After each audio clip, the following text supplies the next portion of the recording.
Hey folks, so you made it into group 2 because it ultimately looked to me like when I was looking at your quiz, we just didn't know when a Roman numeral was appropriate. For the most part, it looks like you got the basic naming rules down, name the metal, name the non-metal, change the ending to "-ide.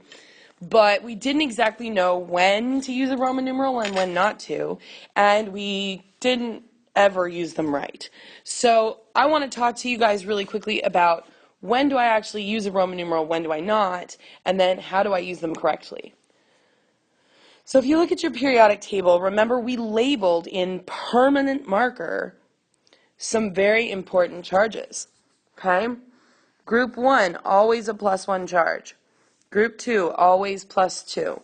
Silver, +1. Cadmium and zinc, always +2. Aluminum, +3.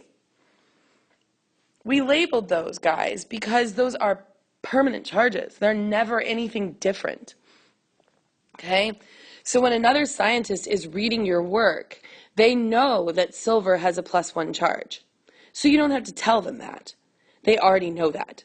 The problem therein lies in all these other metals right through here. Okay? Everything up to the metalloids, well, even inclusive of the metalloids, really. Okay? All these other metals, because they can have more than one possible charge. And what I think we're failing to understand, guys, is it's not just that they have more than one possible charge. It makes them something totally different. It's not going to have the same chemical properties if it's iron 1 versus iron 2, okay? Like, those don't have the same chemical properties. And so we need to know which one we're dealing with. And if you don't say it when you write the name of it, no other scientist is going to be able to know, because they're going to look at it and they're going to go, well, what lead are you, or what iron are you talking about? Are you talking about iron 2? Are you talking about iron 3? Which one? Because they're different. Okay? So when do we need to use a Roman numeral? You have to use a Roman numeral when the metal is multivalent. Remember, that's our vocabulary word, multivalent. When our metal is multivalent, it has more than one possible charge. And that's going to be all metals except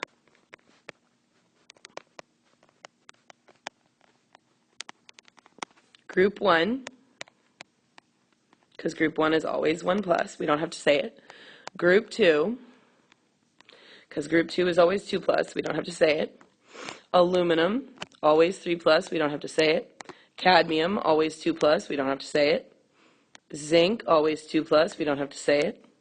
And then silver, always 1 plus. We don't have to say it. So these are the only times, these guys right here, this is the only time you don't need a Roman numeral. If every other metal and metalloid is going to require a Roman numeral. Okay? So let's talk about how to write that. Okay? So if I give you, for example, CuO.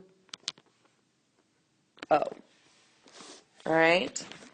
Now, if we go to our periodic table and find copper, it's right here. It's next to silver and zinc and cadmium, but it's not silver and zinc and cadmium. And so those charges that are on silver and zinc and cadmium do not apply to the copper. The copper can have more than one charge, so we have to have a Roman numeral for it. So does this need a Roman numeral? Yes, it do. So we're going to follow the same naming rule. We write the name of the metal, copper. I'm going to leave a space to write my Roman numeral, but we have to figure out what it is. And then I have oxygen, and remember we changed that to oxide. Okay? So now how do I figure out my Roman numeral? Well, remember when we're formula writing, we take and find the charge of the metal, charge of the nonmetal, and then we decide whether or not to crisscross, right? So we crisscross. So what we're going to do is we're going to say, okay, since there are no numbers here, we're going to pretend. We're going to add the ones just for the sake of the visual. So we really understand that there are ones there, right? So what we're going to do is we're going to uncross the crisscross. So step 1 is to uncross the subscripts.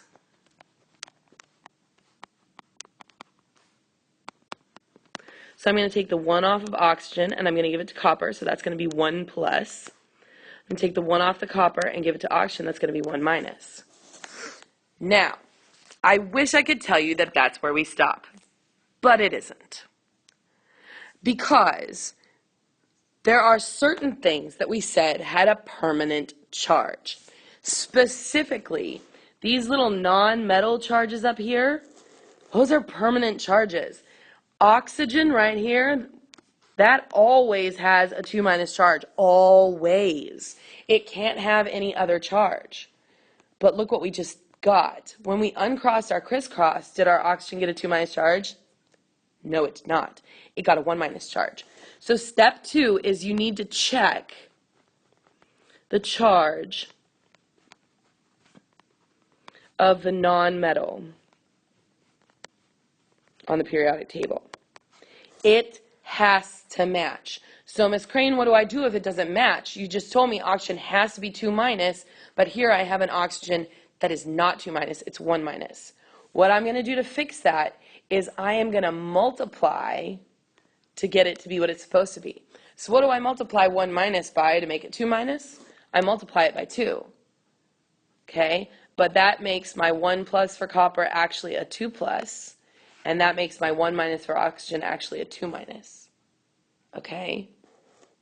So what's the charge on my copper? 2 plus. So what's the Roman numeral I use? A Roman numeral 2. Okay?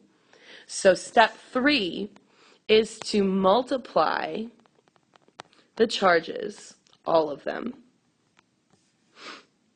So the charge of the non-metal matches what's on the periodic table. Because those ones, ladies and gentlemen, are permanent. Non-metals have permanent charges. Okay? Now let's talk about going the other direction, because I did see a lot of issues when we were trying to write formulas, when we were doing the crisscross piece, particularly when it came to ones with Roman numerals.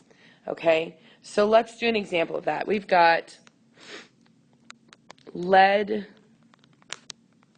for oxide. Okay? One thing that a lot of people were missing is that they saw this 4 here, and they thought that that meant that there were 4 leads. And so they wrote this as PB4O, and then they didn't know what to do with the oxygen. So they either left it like that, or they put the charge of the oxygen here. Both of those options are crazy wrong. Okay? That is not what we do. This charge right here, this is the charge of the metal. That's what the Roman numeral is for. It's a charge on lead. Quit making it harder than it is. It's the charge of the lead. How do we know what the charge on lead is? It's the Roman numeral. That's why the Roman numeral is there. We had to put it there to say we're talking about lead with a 4 plus charge. So on this, what we're going to do is we're going to take the Roman numeral as the charge of the lead. So the charge on my lead is 4 plus. Why? Because the Roman numeral is 4. Going to my periodic table, oxygen has a 2 minus charge. So he's 2 minus. Now, ladies and gentlemen, let's be smart about this. I took off an insane number of points simply because people were too lazy to look at their periodic table and make sure that they knew what the symbol for lead was. Lead, for the record, is this right down here. PB is lead, okay? That's not palladium, that's lead, okay? I like to call it the peanut butter lead the jelly, bahaha. So we've got PB for lead, we've got O for oxygen. We're going to crisscross charges. So the 4 comes from the lead down to the oxygen. The 2 from the oxygen comes down to the lead. Okay, so PB2O4, here's the problem. I had a lot of people leave it like that. This is where we lost points. You have to reduce. If it can be reduced, you reduce. Okay? It's a have to. All right? 2 can be divided by 2. 4 can be divided by 2. So PB, 2 divided by 2 is 1. We don't write 1, so I'm just going to leave that. Oxygen, 4 divided by 2 is 2, so this is PbO2. All right? PbO2 is lead 4 oxide. Okay? So make sure that you are reducing. All right, group 2 folks, you are cleared to do the practice problems that are on the paper at your group station, and you're going to do those on the little blue paper that you picked up. Okay, when you're done with that, you turn it into Miss Crane, show me that you understand what you're doing with the Roman numerals, and then you can get started on the homework for tonight. Thanks, guys.